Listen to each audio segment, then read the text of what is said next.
बिल्कुल सरकार विफल है। बोलेगा कि अभी नया सरकार में आए, 100 दिन हो गया, अभी कितना नया आप बोलेंगे? 100 दिन हो गया। आते आते बोला कि अगर कलकत्ता के आसपास में कोई थूकेगा तो उसका फाइन हो जाएगा। मतलब इतना मशीन कैमरा लगाएगा, कोई थूकेगा तो देखा जाएगा, चाहे कोई सिस्टम में होगा तो फाइन उनको मार देगा। अच्छा चलो, उसमें हम टिप्पणी नहीं करेंगे, उसमें ऊपर चर्चा नहीं करेंगे। लेकिन ये तो उनको पता है जी, यहाँ का जो होटल्स वगैरह जो भी हैं, फायर और सेफ्टी के बारे में कौन सा लेवल पे है। लास्ट 100 डेज में इसके लिए कितना मीटिंग किया, कितना रिव्यू मीटिंग किया, हम लोग भी जानते हैं सरकार से। दूसरा बात है, जब हो गया तो बोला कि पुराना वाला सरकार का गलती। अरे छोड़ो बात, वो बच्चा तक जानते हैं, ये बोलेंगे हम लोग जो सत्ते में आते कुछ होगा तो पुराना वाला सरकार के ऊपर जिम्मेदारी देते थे। 15 साल सरकार चला, फिर 34 साल के ऊपर छोड़ देते हैं।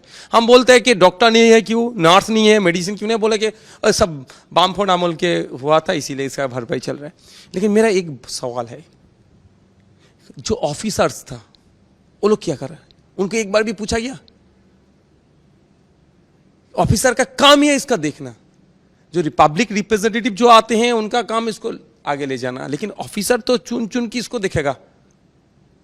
मेरा बोलने का मतलब क्या है, कोई फॉर्मर चीफ मिनिस्टर है, कोई फॉर्मर यहाँ का जो नगरपाल है, उसके बाद छोड़ो, आप सीधे मुद्दे पे आओ। आप कितना ऑफिसर को पकड़ा है अभी तक जो एक करप्शन के साथ जुड़े हुए हैं? उनका काम ही है उसको safety, fire and safety system उनको इंप्लीमेंट कराना। कोई नहीं अगर करेगा तो उसके खिलाफ आप कितने एक्शन लिए हैं, ऑफिसर को पूछना चाहिए। हम लोग हर वक्त पूरा इंडिया का सिस्टम बन गया, कुछ होगा तो पब्लिक रिप्रेजेंटेटिव के ऊपर हम लोग का आंगुल उठाते हैं। ठीक है, उठाइए, क्योंकि हमारा रिप्रेजेंटेटिव है। लेकिन जो सरकार, जो ऑफिसर्स है, उनका भी तो जिम्मेदारी है। जैसे बंगाल में 100 दिन का जो काम था उसमें बहुत गलती है, चाहे आवास योजना को लेकर बहुत गलती किए हैं, मतलब भ्रष्टाचारी हुआ है। लेकिन सिर्फ एक पब्लिक रिप्रेजेंटेटिव का इतना पावर है कि इतना भ्रष्टाचारी कर पाएगा अगर ऑफिसर उनके साथ नहीं जुड़े हुए। लेकिन देखिए, ऑफिसर के बारे में कुछ बात नहीं होते। जैसे हम पब्लिक रिप्रेजेंटेटिव के खिलाफ बात करते हैं, उनके ऊपर एक्शन लेते हैं, जो करप्शन के साथ जो लोग ऑफिसर हैं उनके खिलाफ भी एक्शन लो। जैसे हम डीए के बारे में हर वक्त बोलते हैं, ऐसा ही जो गलत काम करेगा ऑफिसर उनके खिलाफ भी हम बोलेंगे।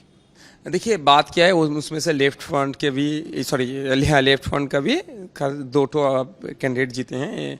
दोनों के लिए हम लोग भी थोड़ा कैंपेन किए थे। हमारा जो पहचान वाला आदमी है उनको वोट देने के लिए बोला था। लेकिन ये वोट कब हुआ? असली मुद्दा जानना चाहिए, वोट कब हुआ? ये तो जो वोट हुआ था, रिजल्ट आज के डेट में आया, लेकिन वोट हुआ जब टीएमसी सत्ते में था, उस वक्त वोट हुआ, वोट डाला, रिजल्ट अभी आया। हम तो दूसरा बात क्या, ये जो जीत हुई है इसे क्रेडिट कौन लेगा? एक लेगा ममता बनर्जी वाला तृणमूल, नहीं तो जो अभी बोला है कि हम लोग अच्छा तृणमूल है, कौन लेगा?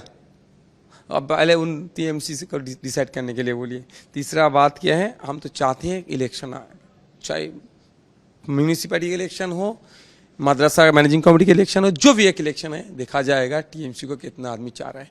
और बीजेपी को ये 100 दिन में अन्नपूर्णा योजना को लेके जो किए हैं और हकार को लेके जो किए, आने वाला इलेक्शन में आप देखोगे इनके खिलाफ आदमी खड़े हो जाएगा। देखिए कौन आएगा कौन जाएगा उसके ऊपर मेरा चर्चा नहीं है। हम सबसे पहले चाहेंगे कॉलेज यूनिवर्सिटी में इलेक्शन हो, स्टूडेंट की तरफ से कोई अपना कोई उनका रिप्रेजेंटेटिव कोई जाए, लेकिन वो नहीं हो रहा है, इसीलिए लड़ाई चल रही है। स्टूडेंट जिसको चाहेगा तो वही आएगा, उसको नहीं किया। दूसरा बात क्या है, वो जो इतना वीडियो फुटेज वगैरह देख रहा है कि वहाँ पे जो खास करके जो लेडीज है उनके खिलाफ इतना अनाप शनाप बोल रहा है, इतना गाली दे रहा है, वो आग लगा दिया, इसके ऊपर जांच होना चाहिए। तीसरा बात क्या है, जो सीसीटीवी फुटेज है देखते, जो नॉन स्टूडेंट है जिनका उम्र 40 के प्लस हो गया, वो भी आके बोल रहा है कि हम स्टूडेंट मान के लड़ाई कर रहे हैं, तो होना नहीं चाहिए। देखिए हमारा जादवपुर का जो यूनिवर्सिटी है सिर्फ बंगाल का शान नहीं है, हिंदुस्तान का शान है, पूरा वर्ल्ड फेमस यूनिवर्सिटी है। भारत सरकार ने, इंडिया गवर्नमेंट ने सेंटर ऑफ एक्सीलेंस भी उसको कहा गया है। मतलब आज का डेट से नहीं है, पूरा ब्रिटिश के खिलाफ लड़ाई का जो महल पूरा बंगाल में था, एक one of the main point था जादवपुर यूनिवर्सिटी।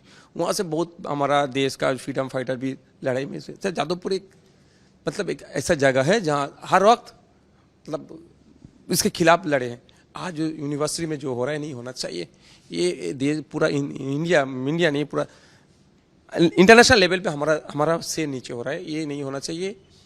कुछ अगर चर्चा होगा तो बैठ के बात करना लेना चाहिए। ये और दूसरा बात के जो इस हिंसा से जुड़े उसके खिलाफ एक्शन लेना चाहिए। बिल्कुल होना चाहिए, क्योंकि देखिए हमारा ये बॉर्डर का मामला है। यहाँ पे कौन बॉर्डर अगर सुरक्षित रहेगा तो हम भी सुरक्षित रहेंगे। हम ये भी चाहेंगे गुजरात, पंजाब, राजस्थान, जो जितना हमारा बॉर्डर सारे, त्रिपुरा, जितने भी हमारा सारा बॉर्डर है सिक्योरिटी टाइट होना चाहिए। लेकिन एक बात हम बोलेंगे इसके ऊपर, जो हमारा फॉरेन जो पॉलिसी है वो उसको सही से इस्तेमाल करना चाहिए। हमारा आसपास का जितना कंट्री है देश का, उसके साथ रिलेशन अच्छा रखना चाहिए। लेकिन दुख की बात क्या है, मतलब चाहे बांग्लादेश चाहे बोलो, नेपाल बोलो, भूटान बोलो, वो हम लोग का आंख दिखा रहे हैं। कहे ना कि हम लोगों का पॉलिसी में कुछ चेंजेस ले आना चाहिए।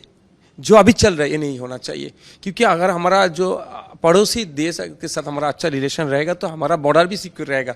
और उनके साथ हम कुछ मतलब रिलेशन अगर टूट जाएगा तो हमारे लिए भी दिक्कत है।